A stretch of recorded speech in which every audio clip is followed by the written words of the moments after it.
Hello, I'm Dwight Moody in the Meeting House with a book review this week. I never tire of reading of the life and work of Clive Staples Lewis.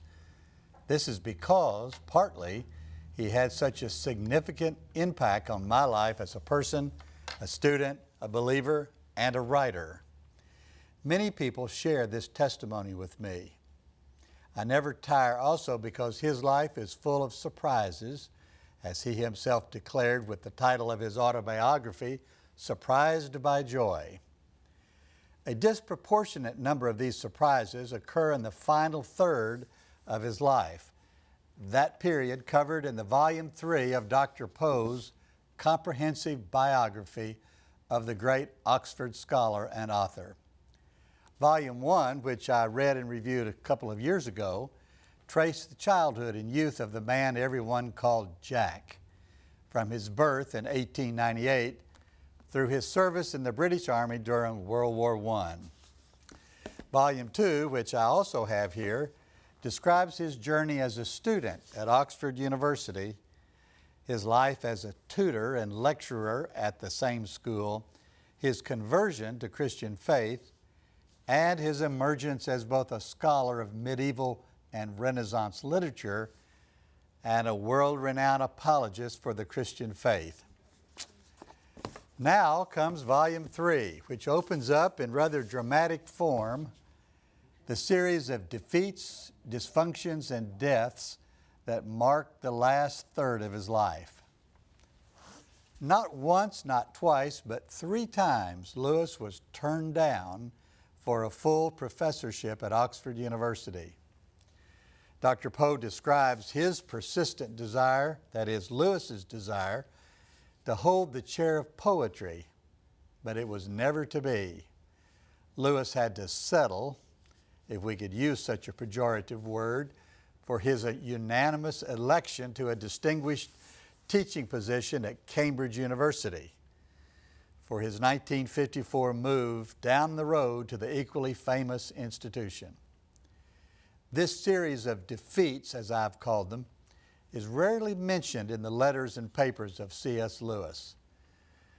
Dr. Poe treats it well, telling the truth but not emphasizing it too much. What Poe describes in some detail are the series of distressing life situations that accompanied Lewis throughout his career.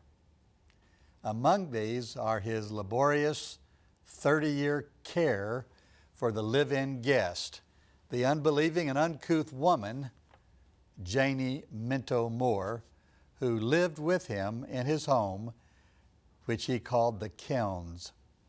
How Lewis managed to coach a generation or two of Christians on the virtues and vices of life while surviving the emotional and financial trauma of this household situation is surely one of the hidden wonders of his remarkable life.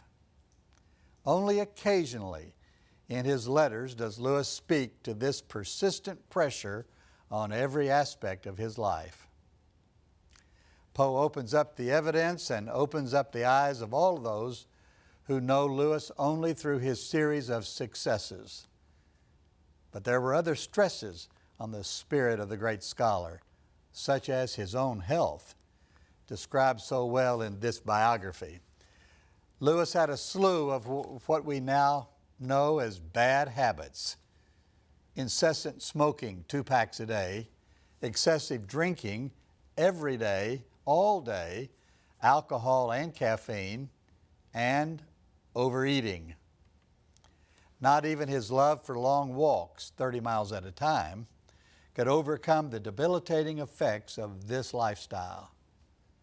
Plus, he lived just before the age of pharmaceuticals, as Poe points out in the book, when now common drugs would have successfully treated his chronic conditions and enlarged prostate, heart arrhythmia, and sleep apnea. Not even miracle drugs would have addressed his other health challenges, an unhealthy diet, which produces what we now call obesity. Other difficulties developed when he met the woman he married, Joy Davidman Gresham. She had a husband from whom she was separated. He was unable to financially support their 2 sons, and he eventually committed suicide. The 2 boys, David and Douglas, became wards of Mr. C.S. Lewis and were supported by his generosity. Douglas still lives, but David died in a European psychiatric hospital years after converting to Orthodox Judaism. In this volume, Poe does not amplify the impact of the death of those 2 around Lewis, but he could have.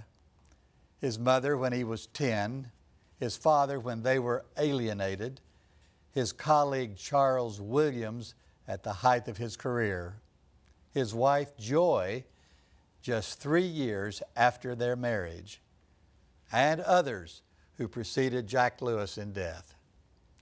His brother, Warnie, did not die before Jack, but he suffered throughout their life together with chronic alcoholism, requiring regular and lengthy hospitalization. Yes, Poe describes in this book the continued writing of Lewis through all of this, his famous autobiography, Surprised by Joy, the Chronicles of Narnia, which now are read worldwide, the volume in the Oxford History of the English Literature, and the endless books of essays, including the powerful A Grief Observed about the death of his wife. But it is the personal drama behind all the public success that so fascinates me, especially because it is so seldom seeps into the published material that brought Lewis so much fame and fortune. Dr. Poe relies heavily upon 2 sources, the 3 volumes of published letters of C.S. Lewis, which I personally think are the very best of Lewis's writing, and Dr. Poe's own vast network of personal connections with the people and places in the Lewis universe. I honor it all, and I give thanks for Dr. Poe and his scholarship and hard work. I recommend these 3 volumes without reservation.